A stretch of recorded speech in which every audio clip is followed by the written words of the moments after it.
Está começando o programa Viver Bem e eu recebo hoje o Birajara Lanza Júnior, ele que é docente aqui na Unifeb, nas áreas da saúde e ciências biológicas. Seja bem-vindo. Muito obrigado, agradeço o convite, Júlia. O assunto hoje é bem interessante, né? Vamos falar aí sobre as plantas medicinais. Professor, fala pra gente o que são as plantas medicinais?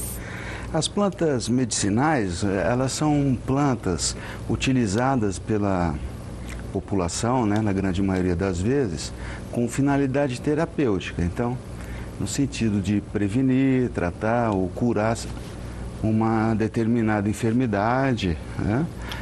Certo. Mas não são todas, né? Não são algumas. Todas. Algumas plantas que o conhecimento tradicional, né, foi transmitido de uma geração a outra e a população segue essas informações, né? Então a gente chama isso de conhecimento tradicional. Então, baseado na tradição, essas plantas são utilizadas para tratar determinadas doenças, né? E fitoterápicos, qual que é a diferença? Fala um pouquinho para a gente. O fitoterápico seria um produto farmacêutico, né, à base de planta, dessa planta medicinal. Entretanto, é um medicamento. Ele foi submetido a testes, né, de eficácia, de segurança, estudos de diferentes fases, então, pré-clínicas com tecido, com célula, com animal, etc., até passar para a fase clínica, que aí o medicamento, o futuro medicamento... Já é processado, já é uma coisa mais processada, não é só o consumo da planta. Não, numa determinada forma, o futuro medicamento numa determinada forma, e essa forma acaba sendo testada, então, em estudos pré-clínicos e em seres humanos depois, né?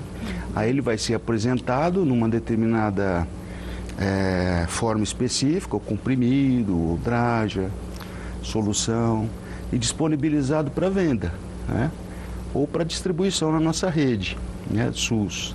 Enfim, seria a planta numa forma de medicamento, numa forma específica. Uma dosagem às vezes até maior? Numa dosagem pré-estipulada nesses estudos, né, que seja eficaz e tenha certa segurança, né, para a população utilizar.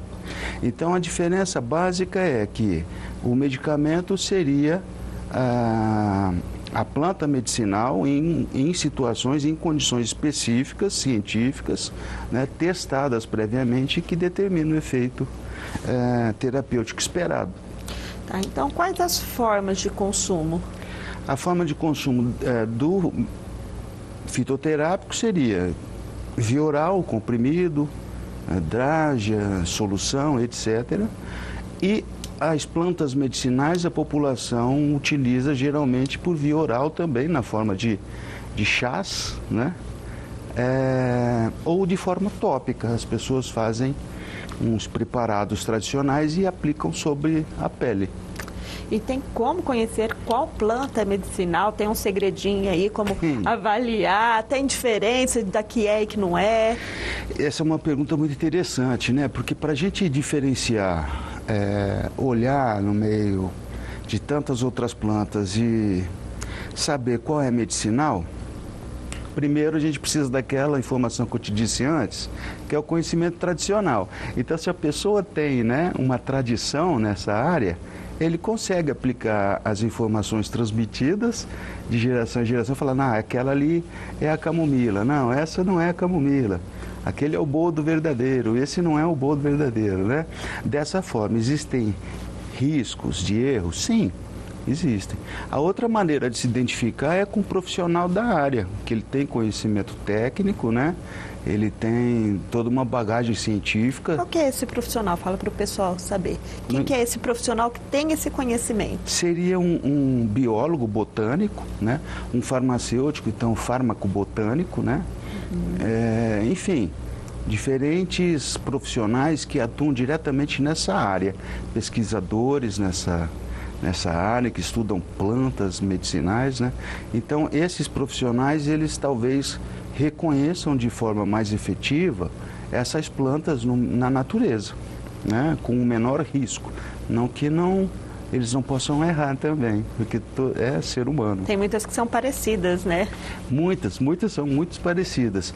Então, aquela rápida identificação assim no meio ambiente pode implicar em erros. Então o profissional ele tem como coletar essa planta, levar para o laboratório. No caso de ser muito semelhante uma planta à outra, ele consegue identificar utilizando métodos específicos, etc., né? E na hora de colher, né? Ir lá buscar, pegar a planta, tem um jeito certo de fazer? Tem que ter essa preocupação para ser eficaz? Na hora de coletar, sim, né? Primeiro você tem que saber o que você quer coletar. Então, certas plantas, elas concentram seus ativos mais nas folhas, outras no caule. Por exemplo, a cidreira, que é muito comum, né? Isso, nas folhas. Um exemplo no caule, a canela. Outro exemplo, na raiz, o gengibre, assim, bem simples para a gente enxergar, né? Plantas bem comuns. Então, primeiro você tem que saber qual é a parte que você quer coletar. Uma vez isso feito, isso. O melhor horário para você coletar é na parte da manhãzinha ou então ao entardecer. Por que essa preocupação com o horário? A preocupação com o horário é que as plantas elas têm um metabolismo.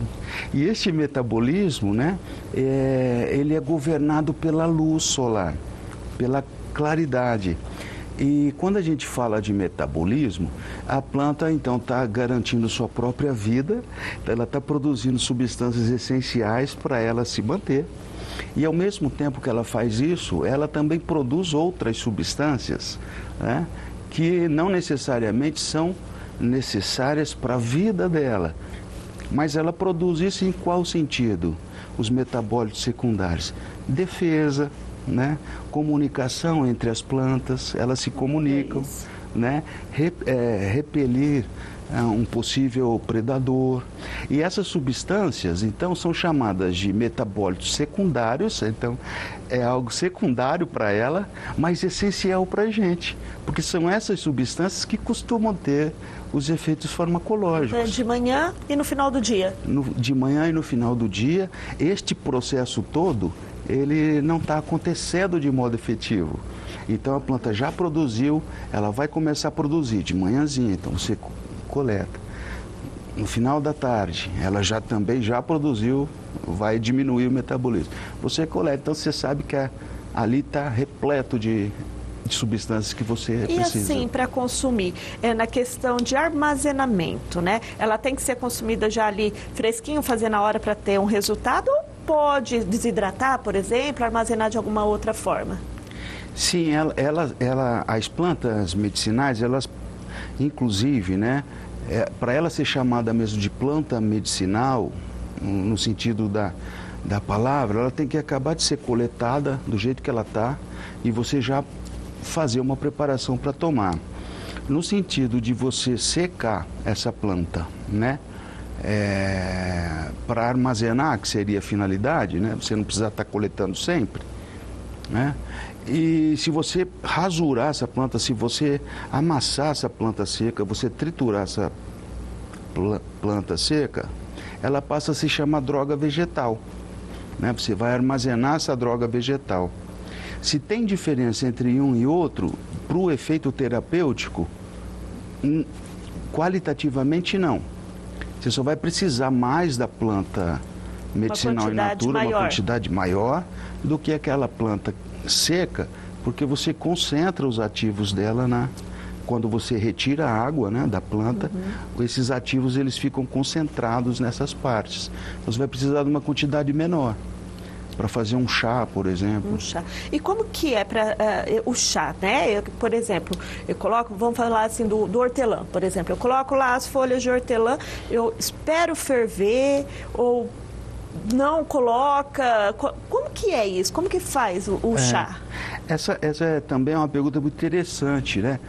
Porque assim, esses chás, que o pessoal chama de chá, né? Ele pode ser feito de 3 principais formas. Ele pode ser feito na forma de infusão, na forma de decocção ou na forma de maceração. O que seria a infusão? A infusão é aquela forma que você utiliza partes moles da planta. Então, folhas, flores, né? E você coloca num recipiente e verte a água quente. Ah, não ferve junto? Não, você verte a água quente, fervente, e tampa por 5 minutos, pronto, está feito sua infusão, né? Aquelas partes que são mais resistentes, mais duras, como sementes, caules, né? Essas partes podem ser feitas na forma de decocção. E essas partes duras, sim, você coloca na água e ferve por determinado período, para extrair melhor dessas partes duras o que você quer. E por fim, tem plantas que elas são tão sensíveis ao calor que para você tirar vantagem dela, você tem que extrair os compostos dela a frio, né? A tansagem, por exemplo, que é um anti-inflamatório, você pega a plantinha, coloca num recipiente, põe seu líquido extrator, água no caso, tampa, deixa fresco por um tempo maior, macerando ali. Depois você toma e usufrui dos efeitos benéficos da planta, né? Que ela tem compostos sensíveis ao calor, devem ser feitas assim, né? Essas basicamente são as diferenças. E se fizer da forma errada, talvez não tenha aí o efeito Exatamente, esperado. é isso. Então, aquelas partezinhas moles, se você ferver, você vai estar destruindo praticamente, né? Numa velocidade muito rápida, o calor numa velocidade muito rápida, acaba destruindo as partes que você quer, as substâncias que você quer, né? Se destrói a planta.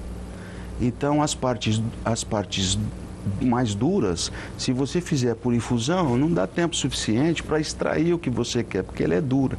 E assim vai toda a história. Tá certo, professor. A gente vai dar uma pausa bem rapidinha Tá bom. para o intervalo, mas não saiam daí, a gente volta já já.